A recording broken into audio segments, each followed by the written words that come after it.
السلام عليكم ورحمة الله وبركاته. الحمد لله رب العالمين والصلاة والسلام على أشرف المرسلين وعلى آله وأصحابه وأزواجه وذرياته وأهل بيته أجمعين. சங்கைக்கும் மென்மைக்கும் உரிய பெரியோர்களே, சகோதரர்களே, எல்லாம் வல்ல அல்லாஹ் ஜல்ல ஜலாலுஹு நாம் செய்யக்கூடிய எல்லா நற்காரியங்களையும் முகஸ்துதியின்றி இஹ்லாஸான முறையில் இறைவனுக்காக மட்டுமே செய்யப்பட்ட நல்வணக்கங்களில் நம் வணக்கங்களை அல்லாஹ் கபூல் செய்து கொள்வானாக. நாம் செய்யக்கூடிய வியாபாரங்களிலும் தொழில்துறைகளிலும் நஷ்டம் இல்லாத ஹலாலான முறையில் நிரம்ப லாபத்தை பெற்று அந்த லாபகரமான வாழ்க்கை கொண்டு தம் தேவைகளையும் தேவை உடையவர்களின் தேவைகளையும் நிறைவேற்றக்கூடிய நல்ல பொருளாதாரத்தையும் உள்ள விசாலத்தையும் அல்லாஹ் நம் அனைவருக்கும் வழங்கியல்வானாக. நம் கரங்களை என்றென்றும் கொடுக்கும் கரங்களாக ஆக்கியல்வானாக. யாசிக்கும் கரத்தை விட்டு அல்லாஹ் நம்மை பாதுகாத்துக் கொள்வானாக. கஞ்சத்தனம் என்கிற தீய பண்பை விட்டும் அல்லாஹ் நம்மை பாதுகாத்துக் கொள்வானாக. நம்மை இந்த உலகத்தில் வாழ வைக்கும் காலமெல்லாம் நோயினுடைய இன்று ஆரோக்கியத்தோடு அல்லாஹ் நம்மை வாழ செய்வானாக.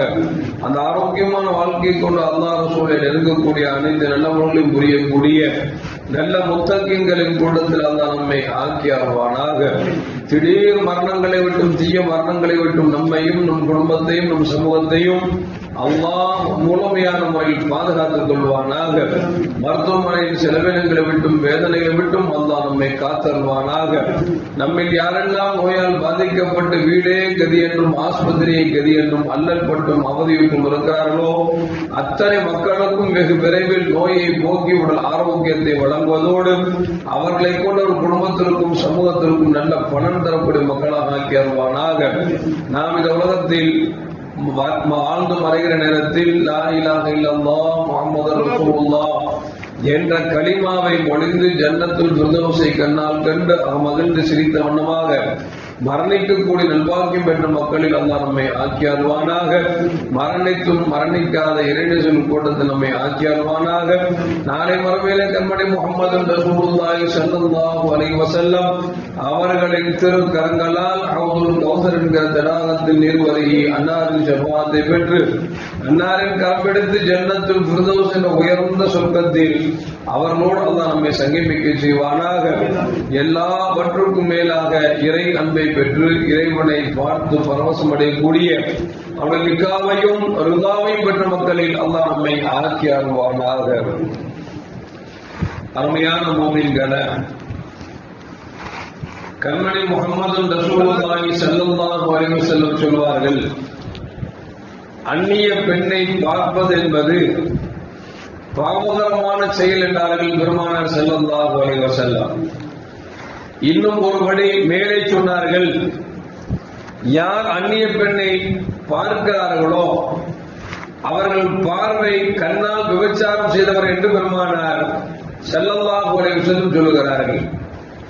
தன்னுடைய மருமக பிள்ளை செய்த அலியும் கர்மமல்லாஹ் வஜ்ஹா அவர்கள் சொன்னார்கள், யா அலி, அலி அவர்களே, முதல் பார்வை உங்கள் பார்வை, இரண்டாவது பார்வை ஷைத்தானின் பார்வை என்று சொன்னார்கள். ரோட்ல போயிட்டு இருக்கோம், எதிர் திசையில் ஒரு பெண்ணு வர்றாங்க அப்படின்னா அந்த யதார்த்தம் அந்த பெண்ணை பார்த்துட்டோம் அப்படின்னா தலையை பொடிஞ்சிடும். இந்த முதல் பார்வை நம்முடைய மனிதனுக்கு யதார்த்தமான பார்வை. இரண்டாவது தலையை தூக்கி இந்த பெண் யார், இவர் அங்கங்கள் எப்படி இருக்கிறது, ரோமங்கள் எப்படி இருக்கிறது, நடை எப்படி இருக்கிறது என்று ரசிக்கிறோம் என்று சொன்னால் அந்த இரண்டாவது பார்வை நீங்கள் பார்க்கவில்லை, ஷைத்தான் உங்கள் பார்வையை கொண்டு பார்க்கிறான் என்று பெருமானார் ஸல்லல்லாஹு அலைஹி வஸல்லம் சொன்னாங்க. அப்ப முதல் பார்வை தான் நமக்கு சொந்தமானது. இரண்டாவது பார்வை அந்நிய பெண்ணை பார்ப்பது என்பது மார்க்கத்தில் தடுக்கப்பட்டிருக்கிறது. நபிகள் நாயகம் ஸல்லல்லாஹு சொன்னாங்க, அந்நிய பெண்ணை ஒரு கண்ணால் பார்க்கிறார் என்று சொன்னால் கண்ணால் விபச்சாரம் செய்கிறார். அந்நிய பெண்ணை தொடுகிறார் என்று சொன்னால் அவர் கையால் விபச்சாரம் செய்கிறார். இப்படி எந்தெந்த உறுப்புகள் அதிலே அந்நிய பெண்ணை பார்த்து ரசிப்பதிலே அது சேர்ந்திருக்கிறதோ அனைத்தும் விபச்சாரம் செய்கிறது என்று நபிகள் நாயகம் ஸல்லல்லாஹு அலைஹி வஸல்லம் சொல்கிறார் என்று சொன்னால் ஒரு பெண்ணை பார்ப்பது என்பதே பாவகரமான காரியம் என்பதை மார்க்கம் நமக்கு தெளிவாக சொல்லி காட்டுகிறது. ஆனால் இன்றைக்கு இந்தியாவில் இருக்கக்கூடிய பாட்னா நீதிமன்றம் ஒரு தீர்ப்பு கொடுத்திருக்கு. என்ன அப்படின்னா, ஒரு அந்நிய பெண்ணை நெஞ்சை பிடித்து அமுக்குவதோ அல்லது பெண்ணை முத்தம் கொடுப்பதோ இது செக்ஷுவல் டார்ச்சர் அல்ல. யார் வேணாலும் யாரையும் பிடிச்சு அமுக்கலாம், முத்தம் கொடுக்கலாம் அப்படிங்கிற மாதிரி இன்னைக்கு ஒரு நீதிமன்றம் நீதிபதிகள் ஒரு தீர்ப்பு கொடுக்கிறான்னா நாடு எங்க போயிட்டு இருக்குன்னு ஒன்றும் தெரியல. அல்லாஹ் காப்பாற்றும். சாதாரணமாகவே ஒரு பெண்ணை லேச டச் பண்ணிட்டோம் மூமென்களுக்கு அடடா பெண்ணை தெரியாம டச் பண்ணிட்டோமே அப்படிங்கிற ஒரு அச்சமும் நானும் இருக்கும். ஒரு பெண் வந்தால் ஒதுங்கி போகக்கூடிய கலாச்சாரம் நம்மளுடைய இந்தியாவில் இருந்து கொண்டிருக்கிறது. ஆனா ஒரு அரசாங்கத்தினுடைய நீதிபதியே, அதுவும் தலைமை நீதிபதி சொல்றாரு, இப்படி பெண்களை ஆபாசமான இந்த இடத்தில் சொல்வது என்பது அது ஆபாசம் அல்ல, அது ஒரு யதார்த்தமானது என்று சொன்னால் இவர்களெல்லாம் இப்படி படிச்சு வந்தாங்களா இல்ல காசு கொடுத்து வர்றாங்களா ஒன்றும் தெரியல. என்ன சட்டங்களை சொல்ல வேண்டும் அதை சொல்ல விட்டு போட்டு இன்னைக்கு நடைமுறையில் ஒரு அசிங்கத்தையும் ஆபாசத்தையும் ஒரு அரசாங்கமே உருவாக்குகிறது என்று சொன்னால் இது உலக அழிவு நாளின் அடையாளம் என்று தான் நாம் பார்க்க முடிகிறது. அல்லாஹ் தான் காப்பாற்ற வேண்டும். அருமையான மோமின்களே, இன்னும் சொல்ல போனா அவர் எந்த 2 உறுப்பு 2 வேலை சொன்னாரோ அந்த உறுப்புகளை பொதுவாக மனிதனுடைய காமத்தை தூண்டக்கூடிய உறுப்பு தான்.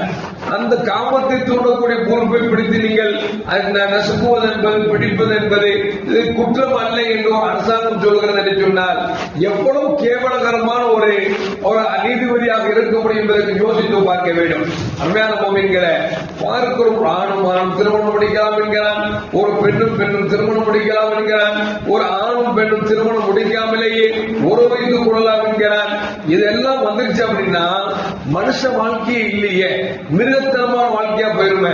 ஏன்னா திருமணம் என்பது மனுஷனுக்கு தான் இருக்கு, மிருகங்களுக்கு இல்லை. அப்போ மிருகத்தனமான ஒரு தீர்ப்புகளை இன்னைக்கு நீதிபதி கொடுத்து கொண்டிருக்கிறார் என்று சொன்னால் இவர்கள் நீதிபதி அல்ல, உண்மையிலேயே இவர் மிருகம் தான் நீதிபதியாக அமர்ந்திருக்கிறது என்பதில் எந்த மாற்று கருத்தும் அல்ல. ஆனால் நபிகள் நாயகம் ஸல்லல்லாஹு நமக்கு தெளிவா சொல்றாங்க, அந்நிய பெண்ணை பார்ப்பது என்பது குற்றம் என்று நபிகள் நாயகம் ஸல்லல்லாஹு நமக்கு சொல்லித் தருகிறார்கள். இன்னும் சொல்ல போனால் ஹராமான செயல்பாடுகளை யார் தவிர்க்கிறார்களோ அவர்களுக்கு அல்லாஹ் பிரத்யேகமான ஆற்றலை கொடுக்கிறான் என்பதை நபி மொழி நமக்கு அழகாக சொல்லி காட்டுகிறது. ஒரு கட்டத்தில் ஒரு சஹாபி சையதுனா அனஸ் ரலியல்லாஹு நினைக்கிறேன், அந்த சஹாபி நினைச்சாங்கன்னா உஸ்மான் ரலியல்லாஹு அவர்களை பார்க்க வருகிறார்கள். வருகிற வழியோ பெண்ணை யதார்த்தமாக பார்த்து விட்டார்கள். யதார்த்தமான பார்வை முதல் பார்வை நம் பார்வை, இரண்டாவது பெண்ணை பார்த்து விட்டார்கள்.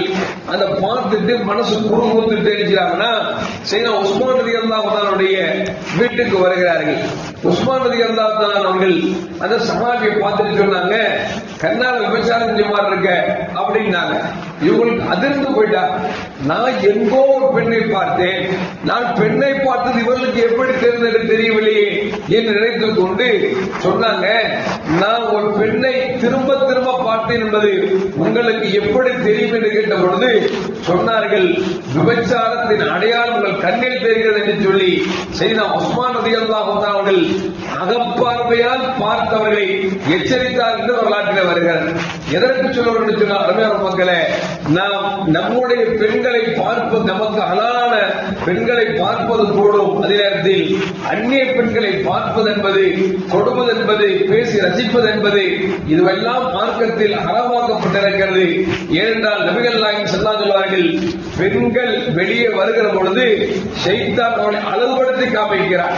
அழகு இல்லாதவங்க கூட அழகா நமக்கு தெரியுமா, அவ பேசினா நமக்கு இதமா தெரியும். அதுக்கு அப்புறம் என்ன செய்யும் அப்படின்னா அது கொஞ்சம் கொஞ்சமாக தொடர்பு அதிகமாகி இறைவனுக்கு பிடிக்காத ஹராமான செயல்பாடுகளை நம்மை வீழ்த்திவிடும் என்பதால் தான் நபிகள் நாயகம் ஸல்லல்லாஹு முதலிலே சொன்னாங்க, நீ பார்க்கிற முதல் பார்வை மட்டும்தான் உனக்கு சொந்தம், இரண்டாவது பார்வை சைத்தானின் பார்வை என்று நம்மை எச்சரிக்கிறார் என்று சொன்னால் ஹராமான செயல்பாடுகளில் விழுந்துவிடக் கூடாது என்பதற்காகத்தான் நபிகள் நாயகம் ஸல்லல்லாஹு அலைஹி வஸல்லம் இப்படிப்பட்ட எச்சரிக்கை தந்திருக்கிறார்கள். எல்லாம் வல்ல அல்லாஹ் ஜல்ல ஜலாலுஹு இறைநேசரும் சஹாபாக்களும் நபிமார்களும் அந்நிய பெண்ணிலிருந்து எப்படி தூரமாகி தன்னுடைய கற்பை பாதுகாத்துக் கொண்டார்களோ அதுபோல் அல்லாஹ் ஜல்ல ஜலாலுஹு நம்மையும் பாதுகாத்து அவனுக்கு விருப்பமான மக்களாக அல்லாஹ் நம்மை ஆக்கி அருள்வானாக. அஸ்ஸலாமு அலைக்கும் வரஹ்மத்துல்லாஹி வபரகாத்துஹு. ஸல்லல்லாஹு அலா முஹம்மத் ஸல்லல்லாஹு அலைஹி வஸல்லம். ஸல்லல்லாஹு அலா முஹம்மத் ஸல்லல்லாஹு அலைஹி வஸல்லம். ஸல்லல்லாஹு அலா முஹம்மத் யா ரப்பி ஸல்லி அலைஹி வஸல்லிம்.